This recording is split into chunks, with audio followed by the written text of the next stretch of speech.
Wilson NBA Forge Series basketballs. I'm Tony, welcome back to Streetball Strategies. Look, I'ma need y'all to get out the way. Sit out and get in if you came to play. Top dogs in it, no, we can't play safe. No, we can't stop, dog, got wins on the way. Yeah, you can never follow cause the team gon' get it. All in my back can't break my spirit. Today we're reviewing the Wilson NBA Forge Series basketball. Specifically this Wilson NBA Forge Plus Series basketball. A bit of an overview about the Forge series by Wilson. Unlike the DRV series of basketballs that Wilson makes that are primarily meant to be outdoor basketballs that are primarily made out of rubber and feel rubbery to the touch, these Forge series basketballs are supposed to be more versatile. They're intended for both indoor and outdoor use, therefore they're made out of a composite leather material. Wilson wants the Forge series to be known for its indoor-outdoor versatility and therefore to be known for its composite leather cover. For some reason, Wilson also wants it to be known for its air retaining capabilities. The ball's supposed to not lose air and retain more of it, more than other basketballs on the market, I guess. That's also another feature of this basketball they're pushing. When I took it out of the box, usually any new basketball I get, I immediately pump more air into the basketball, whether it needs it or not, whether it's low or not, just because I like my basketballs to be as hard as possible. But with this ball, I didn't have to do that, so I guess maybe that air retaining feature that the Forge series is supposed to have is, worth building into the price, I suppose. Also, there are different levels to this series of basketball, just like there are with the DRV series. But then you have the Forge Plus, which is supposedly supposed to be pretty much the same as the Forge Pro, except for the Plus is supposed to incorporate recycled materials into the creation and the construction of the basketball. And then the highest level for Forge is supposed to be the Forge Plus UV series, which this is supposed to be. I don't have any way to actually validate that this is a Forge Plus UV basketball because I ordered this ball off of Amazon and it said UV Plus on Amazon's website, but when I received this ball in the mail, it just came in a plain cardboard box. Inside the box was this basketball wrapped in a plastic bag. There was no Wilson packaging that came with this basketball that would verify that it was a Plus UV basketball. So I don't know if it is or not, I'm just taking Amazon's word for it. But the Forge Plus UV basketball is supposed to incorporate UV protection technology into the basketball, meaning the ball's supposed to be protected from UV light shining down on it, which is supposed to make it more appealing to outdoor players, so you don't have to worry about it sitting in the sunlight for hours or days at a time. Again, with the recycled materials in the regular Forge Plus, that seems to be to me kind of like a gimmick, like a sales gimmick, something you can put on the box of the website to use in order to raise the price of the Plus and the Plus UV basketball. I don't really like that. It's great if these balls do have recycled material, and it's nice if they do have UV protection, but if the main reason for doing it is to be able to tell the general public okay, our balls are eco-friendly and or they have UV protection, and then also use that to increase the price even a little bit, it feels gimmicky to me, and I don't really like that, and it's surprising that you get that kind of gimmicky promotion from Wilson. Also, in terms of the UV protection, I've never noticed a ball getting sun wear and tear on it, as if the color of the ball and the color of the cover of the ball starts to fade away because it's been outdoors in the sunlight too much. For me, most of the time, if I see the coloring of the ball start to break down, it's usually because it's at the end of its life cycle, and it's just because of the wear and tear, the actual wear and tear of being on the court. Then it starts to lose its covering, which means it starts to lose the color of the ball. I've never really thought, oh man, I've left my ball outdoor in the sun too much. I wish my basketball had UV protection on it. So while the Forge series might have little gimmicky promotions that might make you feel kind of uneasy about the promotion of the basketball, let's actually get into the actual use and performance and the overall review of the basketball. Starting off with the material of the basketball, the cover of the basketball. Let me first say the reason I ordered this particular basketball in the Forge series was because of the coloring of the basketball. So I'm a University of Michigan fan. I saw a blue basketball, and on Amazon's website, the accent colors on the basketball seem to be like a yellowish color, the colors of the University of Michigan. But then when I received it in the mail, the accents are more of an orangish kind of, like, if it is gold, it's like a super dark orangish metallic kind of gold, which is fine. It still looks like a great basketball. I still do love the coloring of it. I just wish this orange was more gold or yellow. The first thing I noticed, other than the color scheme of the basketball, was how the basketball feels in your hand. The covering on the basketball, the composite leather material of the cover, feels immediately like the most highest quality composite leather basketball on the market. Not that this one particular basketball has the highest quality composite leather, it's just that this is on whatever the highest shelf of other basketballs that have the best feeling composite leather. This basketball is easily on that top shelf with those other high quality composite leather material cover basketballs. So it feels really good in your hand. Wilson is very good at really honing in and hitting that sweet spot on the composite leather spectrum, where the ball isn't too rubbery, it doesn't feel too tacky, and it doesn't also feel too like smooth and silky too. It's right in the middle.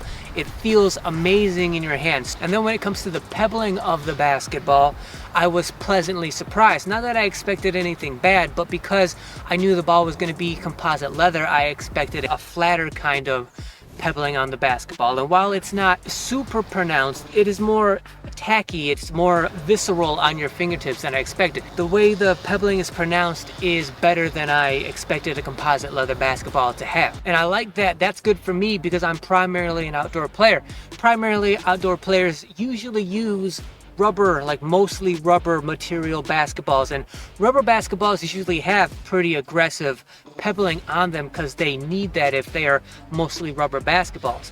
But composite leather basketballs that also have a little bit of aggressive pebbling on them, I really enjoy because it gives it more of that kind of sticky, tacky feel on your fingertips, while overall still maintaining that really good composite leather, middle of the road feeling in your hands. The grip and feeling of this basketball in your hands and on your fingertips is right up there with any other basketball on the market in terms of luxury, composite, really feel good in your hands kind of basketball. When we get to the grip channels of the basketball, I usually have pretty high expectations for Wilson because grip channels is something that they just inherently get right, especially when we're talking about indoor, but especially outdoor play. They just know outdoor grip channels really well. But I gotta say, when I took this basketball out of the box initially, when it was brand new, something I noticed immediately as soon as I put my fingertips on these grip channels, not the grip channels themselves, because first of all, the grip channels on this basketball were surprising in that they are not as deep as I expected them to be. They're usually always as wide as I expect them, which is good, but if the grip channels aren't really as deep as you're used to or as you like, that can have an impact on how your fingertips can get a purchase inside those grip channels. So the grip channels were not as deep as I had expected, but the bigger problem was that the rubber inside of the grip channels, getting it out of the box to begin with, the very first time, the rubber, and it's just flat rubber, felt slippery. That's a huge problem. You can't have slippery rubber inside of a grip channel.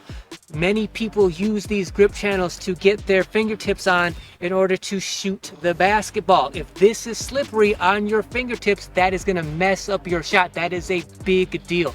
It's probably way underrated in terms of how important inside the grip channels, how the grippiness of it, how it feels on your fingertips is probably underrated. But it is a huge deal. It can be very big in terms of affecting your control on your fingertips. This cannot be slippery. Now, I will say, after having broken in this basketball a little bit, and feeling it now, it doesn't feel as slippery as it did when I first took it out of the box, but you can still feel the slipperiousness there.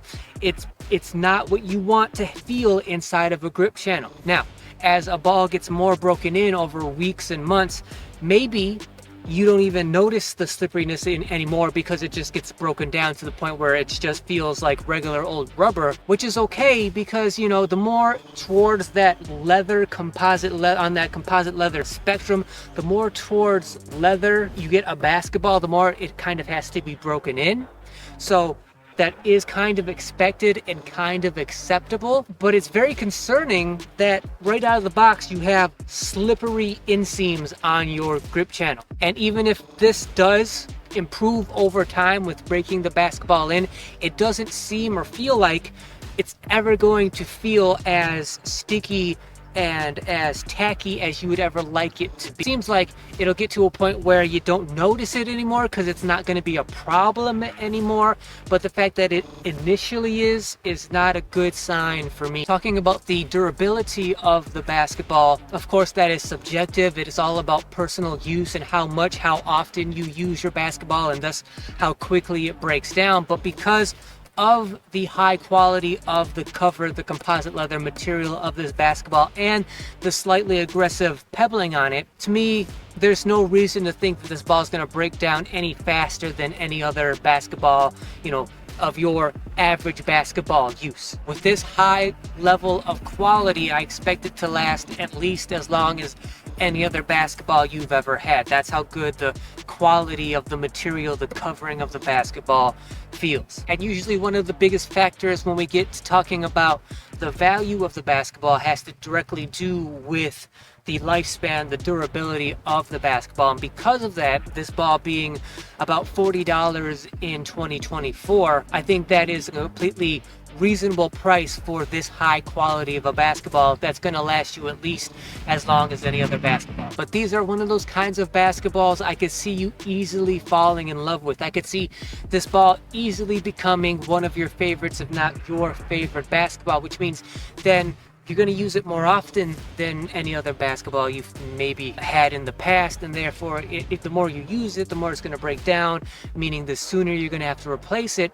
That may impact how you view the value of the basketball. But keep in mind, this is the highest quality composite leather material on the market. It's the best feeling, you know, it's right there on the top shelf of best feeling basketballs on the market. To get that for $40 is a pretty reasonable price to me. If this is the kind of basketball where you're like, I don't want to have to replace it more than once a year, but I also love it and I want to use it as much as possible, my advice would be get another cheaper basketball that you can use for like practice and training, and save this basketball for on the court competition. That's what I would do. But overall, those 5 categories taken into account, I would say, yeah, this is definitely top shelf in terms of outdoor, indoor composite leather basketballs that you can get in the 2024 market. A few last points about this Forge Series basketball. Number one, and a huge downside to me about this basketball and any basketball that does this, you know, a lot of composite leather basketballs kind of do this. They don't really have a choice, but they need to have this barcode on the basketball so that it can be scanned at various, you know, retail places. However, it goes through the manufacturing process and the retail process where it needs to be scanned and kept track of, it has to have this kind of barcode on it. The problem is they recess out a part of the amazing composite leather panel to put a flat barcode on here, right? So it's almost like a tiny little grip channel in that it's indented into the cover of the basketball. The problem is, if this were pebbled as well, I guess the barcode would be harder to read. And to make the barcode easier to read, they just make this completely flat. What happens with that is it's completely slippery. Now, it's not as slippery as it could be, right? I've seen other flat barcodes that have been super, like, unforgivably slippery. It's still a little bit rubbery, so it's still a little bit tacky, but there's a huge problem, especially if the basketball is completely brand new. If you catch it and your middle finger or one of your shooting fingertips falls onto this spot, when you go to shoot, especially if the ball is wet, like with sweat or rain or whatever, If your fingertips falls on this completely flat little section of the basketball, you're gonna miss if you shoot with your finger here. It's that slippery. Companies need to figure out how to not do this. They need to figure out a way around it. This is not okay.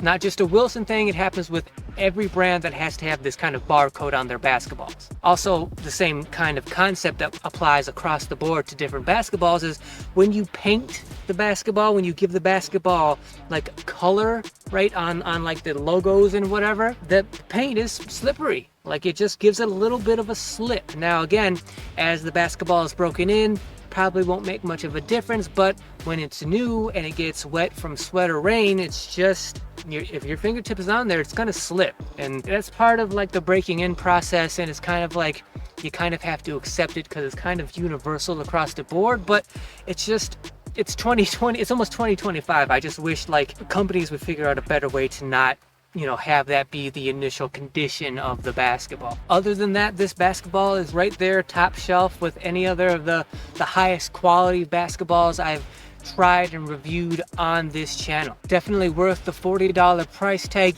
even considering the initially slippery grip channels that can be a very big deal. But I do anticipate, because it's Wilson and because Wilson knows what they're doing, that as these basketballs get worn in and broken in properly, it probably won't ever be great. Like, it's probably never going to be an asset of the basketball, but I think once it gets broken in properly, it probably won't be at least a problem anymore. It'll be pretty neutral once the basketball's broken in. So once that's the case, and assuming the high quality cover maintains its feel and the pebbling is still pronounced, you know, as much as it can be once it's broken in, I think at that point the basketball will still be worth that $40 price tag and should be considered top level, top tier indoor outdoor basketball. So I want to thank you guys for watching. If you like this video, if you found it helpful, if you think it's going to help you decide whether or not to give this basketball a try,